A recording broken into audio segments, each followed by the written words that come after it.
Chapter 12. Peter's First Battle. While the dwarf and the White Witch were saying this, miles away the beavers and the children were walking on, hour after hour, into what seemed a delicious dream. Long ago they had left their coats behind them, and by now they had even stopped saying to one another, "Look, there's a kingfisher," or "I say, bluebells," or "What was that lovely smell?" or "Just listen to that thrush." They walked on in silence, drinking it all in, passing through patches of warm sunlight into cool green thickets, and out again into wide mossy glades where tall elms raised the leafy roof far overhead, and then into dense masses of flowering currant and among hawthorn bushes where the sweet smell was almost overpowering. They had been just as surprised as Edmund when they saw the winter vanishing and the whole wood passing in a few hours or so from January to May. They hadn't even known for certain, as the witch did, that this was what would happen when Aslan came to Narnia. But they all knew that it was her spells which had produced the endless winter, and therefore they all knew when this magic spring began that something had gone wrong, and badly wrong, with the witch's schemes. And after the thaw had been going on for some time, they all realized that the witch would no longer be able to use her sledge. After that, they didn't hurry so much, and they allowed themselves more rests and longer ones. They were pretty tired by now, of course, but not what I'd call bitterly tired, only slow and feeling very dreamy and quiet inside, as one does when one is coming to the end of a long day in the open. Susan had a slight blister on one heel.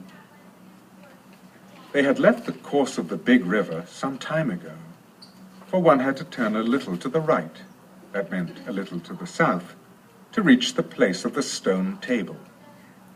Even if this had not been their way, they couldn't have kept to the river valley once the thaw began, for with all that melting snow, the river was soon in flood, a wonderful, roaring, thundering yellow flood, and their path would have been under water. Now the sun got low, and the light got redder, and the shadows got longer, and the flowers began to think about closing. "Not long now," said Mr. Beaver, and began leading them uphill across some very deep springy moss. It felt nice under their tired feet, in a place where only tall trees grew, very wide apart. The climb, coming at the end of the long day, made them all pant and blow. And just as Lucy was wondering whether she could really get to the top without another long rest, suddenly they were at the top. And this is what they saw. They were on a green open space from which you could look down on the forest, spreading as far as one could see in every direction, except right ahead. There, far to the east, was something twinkling and moving. "By gum," whispered Peter to Susan, "the sea!" In the very middle of this open hilltop was the stone table. It was a great grim slab of grey stone supported on 4 upright stones. It looked very old, and it was cut all over with strange lines and figures that might be the letters of an unknown language. They gave you a curious feeling when you looked at them. The next thing they saw was a pavilion pitched on one side of the open place. A wonderful pavilion it was, and especially now, when the light of the setting sun fell upon it, with sides of what looked like yellow silk, and cords of crimson, and tent pegs of ivory, and high above it on a pole a banner which bore a red rampant lion fluttering in the breeze, which was blowing in their faces from the far-off sea.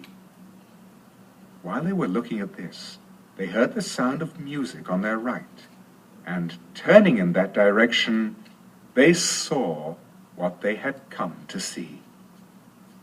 Aslan stood in the center of a crowd of creatures who had grouped themselves round him in the shape of a half-moon.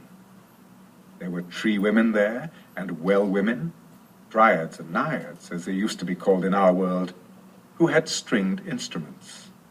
It was they who had made the music. There were 4 great centaurs. The horse part of them was like huge English farm horses, and the man part was like stern but beautiful giants.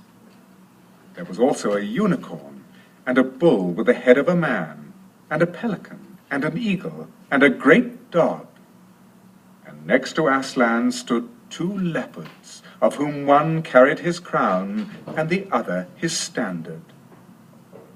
But as for Aslan himself, the beavers and the children didn't know what to do or say when they saw him. People who have not been in Narnia sometimes think that a thing cannot be good and terrible at the same time. If the children had ever thought so, they were cured of it now. For when they tried to look at Aslan's face, they just caught a glimpse of the golden mane and the great royal, solemn, overwhelming eyes.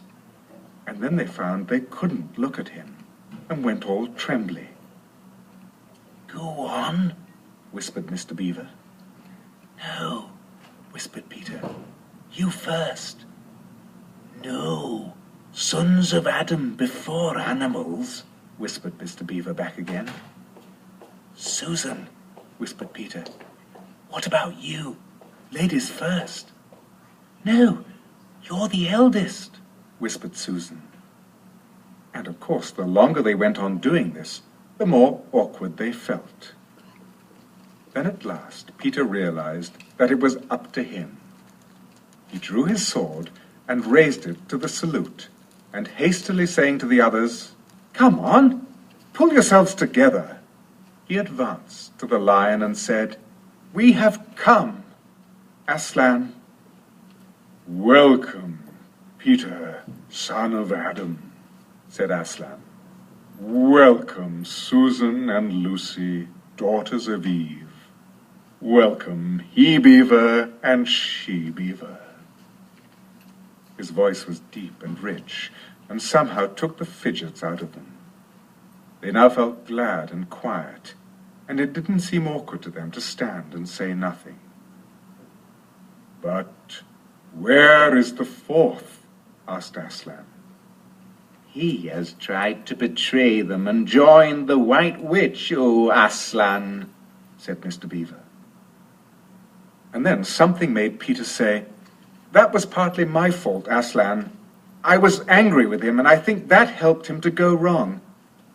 And Aslan said nothing either to excuse Peter or to blame him, but merely stood looking at him with his great, unchanging eyes.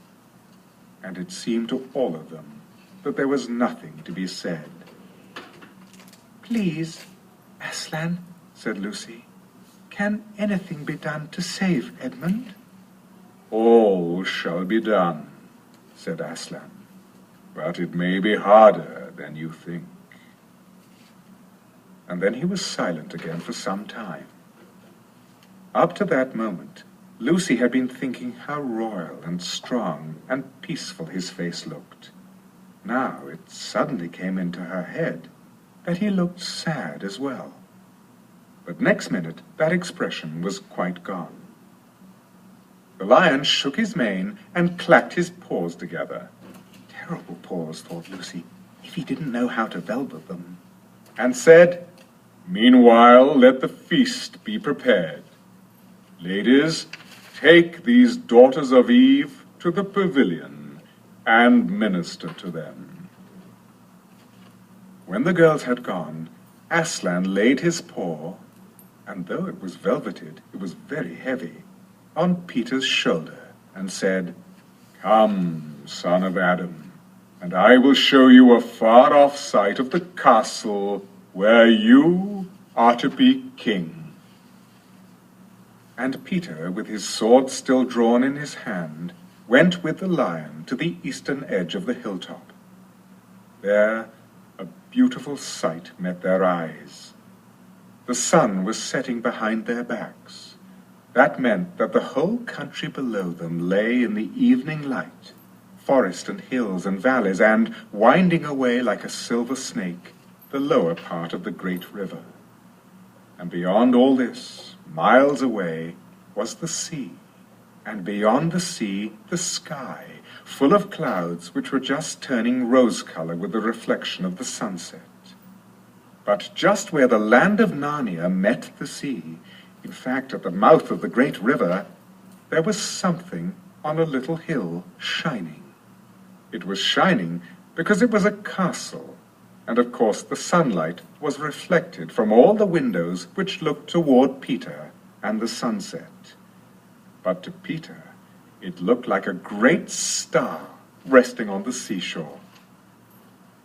"That, O man," said Aslan, "is Cair Paravel of the 4 thrones, in one of which you must sit as king. I show it to you because you are the firstborn, and you will be high king over all the rest." And once more Peter said nothing, for at that moment a strange noise woke the silence suddenly. It was like a bugle, but richer. "It is your sister's horn," said Aslan to Peter in a low voice, so low as to be almost a purr, if it is not disrespectful to think of a lion purring. For a moment Peter did not understand. Then, when he saw all the other creatures start forward and heard Aslan say with a wave of his paw, "Back! Let the prince win his spurs!" he did understand, and set off running as hard as he could to the pavilion. And there he saw a dreadful sight. The naiads and dryads were scattering in every direction. Lucy was running toward him as fast as her short legs would carry her, and her face was as white as paper. Then he saw Susan make a dash for a tree and swing herself up, followed by a huge grey beast. At first Peter thought it was a bear. Then he saw that it looked like an Alsatian, though it was far too big to be a dog. Then he realized that it was a wolf standing on its hind legs, with its front paws against the tree trunk, snapping and snarling. All the hair on its back stood up on end. Susan had not been able to get higher than the second big branch. One of her legs hung down so that her foot was only an inch or 2 above the snapping teeth. Peter wondered why she did not get higher, or at least take a better grip. Then he realized that she was just going to faint, and that if she fainted, she would fall off. Peter did not feel very brave. Indeed, he felt he was going to be sick, but that made no difference to what he had to do. He rushed straight up to the monster and aimed a slash of his sword at its side. That stroke never reached the wolf. Quick as lightning, it turned round, its eyes flaming and its mouth wide open in a howl of anger. If it had not been so angry that it simply had to howl, it would have got him by the throat at once. As it was, though all this happened too quickly for Peter to think at all, he had just time to duck down and plunge his sword as hard as he could between the brute's forelegs into its heart. Then came a horrible, confused moment, like something in a nightmare. He was tugging and pulling, and the wolf seemed neither alive nor dead, and its bared teeth knocked against his forehead, and everything was blood and heat and hair. A moment later he found that the monster lay dead, and he had drawn his sword out of it, and was straightening his back and rubbing the sweat off his face and out of his eyes. He felt tired all over.